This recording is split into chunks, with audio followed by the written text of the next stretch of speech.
Don't hit me with the. What's up, big dog? No, I want to go. I want to follow up on something we talked about the other night with Russ.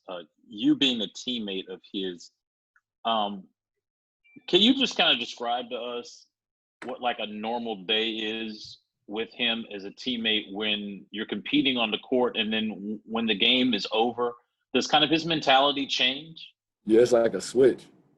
He gonna compete. He gonna bring the energy, and then all of a sudden, this switch goes off, and then he laughing and joking. But anytime it's a moment or a situation where he's gonna compete, or he's in any level of competition, it don't matter what it is. He gonna talk trash. He gonna bring the juice. He gonna bring the energy, and then all of a sudden, as soon as we done, switches it off. And like, what you better do? Better go get some to eat. Like that's just, that's how Russ is.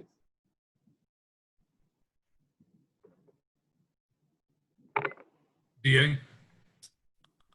Ish, what's up, boy? What's going on? Man, I'm hanging in there. Hey, I just wonder what you've had some experience when you go to a new team. I just wonder, like, of all the things that you have to do when you are on a new team, what's the most challenging? What's the hardest thing to kind of get right as you make that adjustment? Probably, to me, for me, I'm gonna just tell you, it was just like getting used to like everything like that was new again. Like what a practice facility is, you have to put it in your GPS. The first couple of weeks. Where you're supposed to, the cafeteria, just different little areas where you can get food from, the restaurants, just the familiarity. I'd probably say more than anything. When I was making a move, I was a single man, so I didn't have to worry about, family or anything like that. I would just grab my stuff and be out.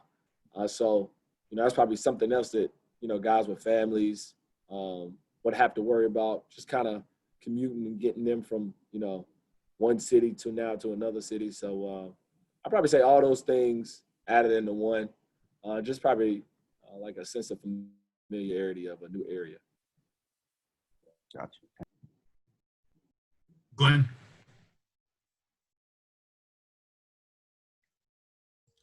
Ish, how are you, man? What's going on? Ish, last year, obviously this team wanted to get better defensively and just add some physicality, some dog, some toughness, some nasty to the team. With Russell coming, he obviously brings those things. And how much can one guy change the way a whole team plays? Well, I think Russ is going to bring the juice. He's going to bring the energy. That's just what Russ does. It's funny. I talked to Russ when it first went down. And Russ was like, it's 1 o'clock in the morning, y'all. He calls me because it's different time in LA. And he's like, hey, Ish, wake up, man. What you doing? I'm like, bruh, I am asleep. And he like, you know what I'm on? Come on. You know what kind of juice we going to bring? And that's who Russ is. But it's on us as everybody who was here who, offensively we was special, and we can still get better in that level. But defensively, kind of taking the challenge on. And, yeah, Russ is going to bring the energy. Yes, he's going to bring the juice. Yes, he's going to bring the energy, and because that's what he does. But we're going to have to look at ourselves in the mirror, each individual player, and get better defensively. And that means guarding your yard. That means guarding the guy in front of you, and kind of being mad and frustrated at him scoring, and helping the other guy. So we were here, all the guys that were here who were in the bubble, we know that we have to get better, defensively, and just kind of take that challenge on. But Russ, obviously he's going to bring the dog. He's going to bring the juice. He's going to bring the energy, and he's going to, bring the level of, everybody up. But we still have to look in the mirror and get better in those areas individually. As being a veteran, and being around as much as you have in different teams, what was your approach this summer coming back physically and basketball wise? What were some of the things you worked on? Yeah, just improving on every aspect. Last year I shot 37. You know, I want to get to 40 this year. You know, defensively, really taking on a challenge. Because with my speed and my quickness, I will be able to, should be able to guard guys, get into guys, you know, and, you know, you show glimpses of those things. And then all of a sudden, you know, you could be a little lazy in some areas, and you have to take the challenge. You're the head up there. And with the second unit, you got to take that challenge on, and guard guys, and kind of set that tone. And so that's something I want to work on, get better at. And, you know, I'm bringing the pace. I'm going to play my game and play the way I play. But I just think offensively, everything, but really defensively, just really kind of taking on that challenge. Guys going to score the basketball. We're in a league now. Guys are shooting from freaking half court to warm up. So the guys are going to make shots, but you just want to make it hard on them and tough on them throughout the minutes that you're out there playing. Thank you. Quentin. What's up, Ish? What's going on, man? So I asked this question to Brad. I want to get your take on it. Deni Avdija, or my dog is. I see him. Quentin, what do he look like? Let me see him. Come here. Tell him go ahead and make a cameo. Come on. Hey. Here we go. A little shih tzu. But my question is, what do you think about Deni Avdija? What do you think he brings to the floor? And you being a vet, you've been in the league a long time now. What do you think you can pour into his cup as a rookie in the league? Yeah, I think as a rookie in the league, for me, the biggest thing, because I had great vets when I came in the league, they just kept feeding confidence in me. They kept feeding confidence in me, Quentin. And that goes a long way, because when you get to the league, you know you made it. You conquered the college or the overseas level, wherever you're coming from, level, and now you're here, and now you're back on the bottom of the totem pole. And now it's your job to work your way up. But you can't work your way up without, you know, as teammates, us feeding into them, telling them, you good, confidence-wise. And I think that's something that not only myself can do, we all can do. But he's super skilled. Dude can, like, shoot it, pass it, drive it. And it's funny because that is the NBA now these days. It's not one guy on the floor that can't do it all. And he's just, you know, we were blessed and lucky. I don't believe in luck, but we were blessed to, you know, for him to drop to us because everybody said he was a top 5 pick. So, you know, he's got a bright future, and it's really our job and our duty, you know, to really kind of, you know, keep feeding into him. And when your confidence is low, because it will get low, we're, you know, all our confidence is low. I don't care how great you are, what level you're at, if this is year 10 or you're rookie. So we have to continue to talk to him, continue to encourage him, and to play the way that he knows how to play. Appreciate that, Ish. Yes, sir. Brianna. Hey, Ish, how are you? How you doing? Good. So you kind of gave us a story of Russ calling you, but I know that, you know, over the years, it's been a lot of rumors about Brad possibly leaving and moving on. So when you found out this news about John, how did you initially find out? Oh, you know, it's crazy. I was laying in bed watching this show that y'all need to watch called The Boys.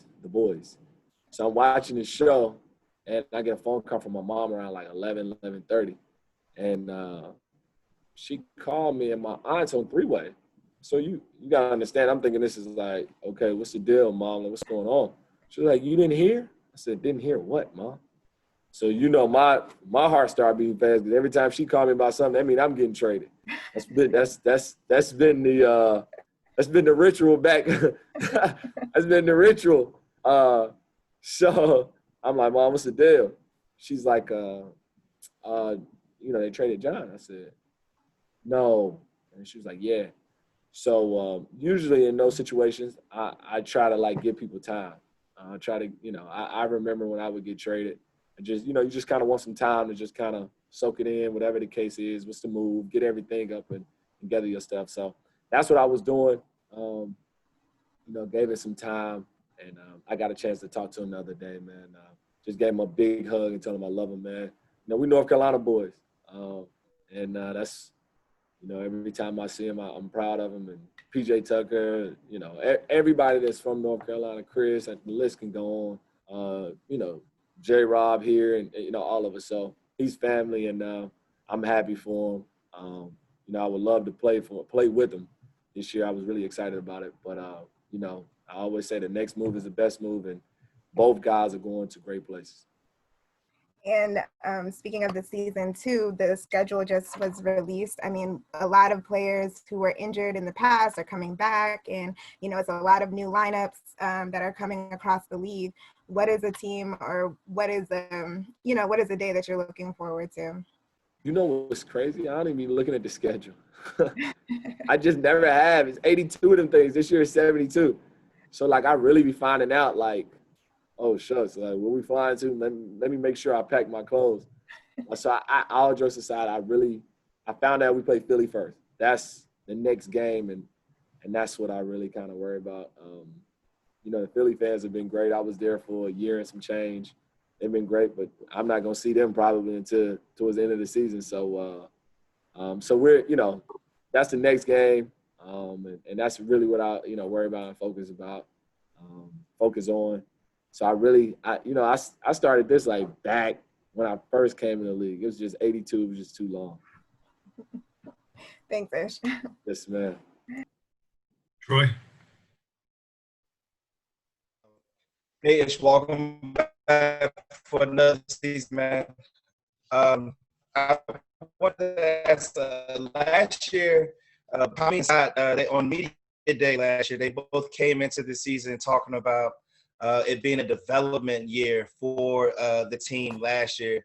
And it's I guess it's easy to say that the expectations have probably changed a little bit. What did you learn from your experience with the team last year, and how you can take from that and translate to better results this year?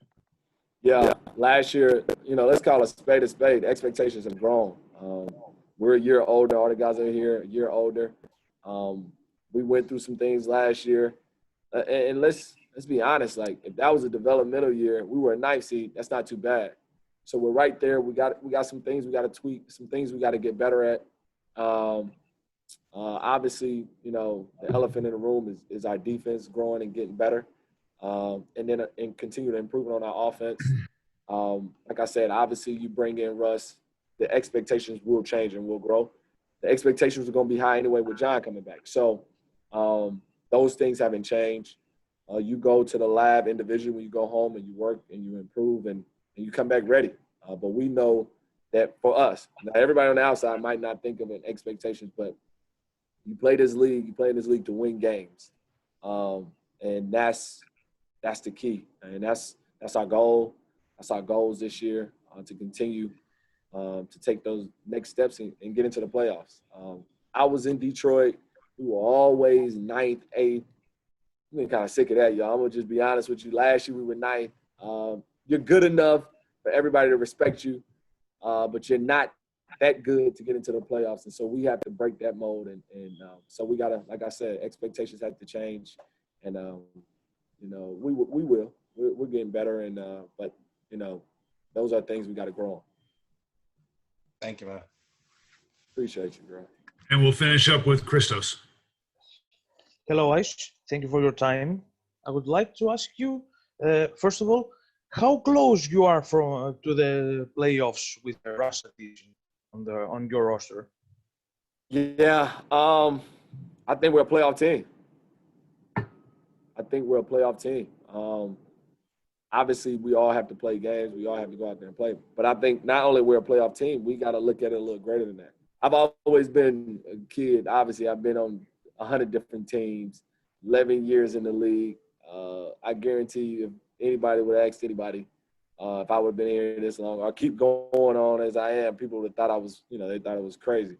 So to be honest with you, I think we're a playoff team and a strong playoff team. And that's something that we have to think like every single day. I'm a strong believer of whatever you speak, whatever you believe, it will come to fruition. And we have to work that way every single day. And also, as a teammate of Russell Westbrook, what are the aspects that made him so special as a player? Oh man, what makes him special? It's a certain level he goes to, and I remember playing against Russ when it's a highlight. You know, I played for Skip Process. Skip used to always say, "You don't criticize success, you analyze it." So I remember playing in Philly, and Russ had this mask on. So you gotta understand, I'm fast. I'm one of the fastest players in the NBA, and this dude hit a gear like when we were playing against them when I was in Philly, and he just ran by me with the ball. That to me is who Russ is. Russ just goes to this another gear when other guys be like, man, I'm tired. And man, he just goes to another gear, another energy, another juice. And it's just his pure will, athletic ability. We know he can pass the ball. We know he has skill, but he just goes to this next thing with guys like, man, tired. And he like, no, I ain't tired. I'm going to keep going. And that's who Russ is. That's what has made him great in this league. Thank you. Thank you, Ish. Appreciate everybody today. Cut y'all off. And we will send out information on tomorrow's practice availabilities. Same time tomorrow, 12 to 2, and we'll send out who will be available shortly this afternoon. Thanks. Thanks, Scott.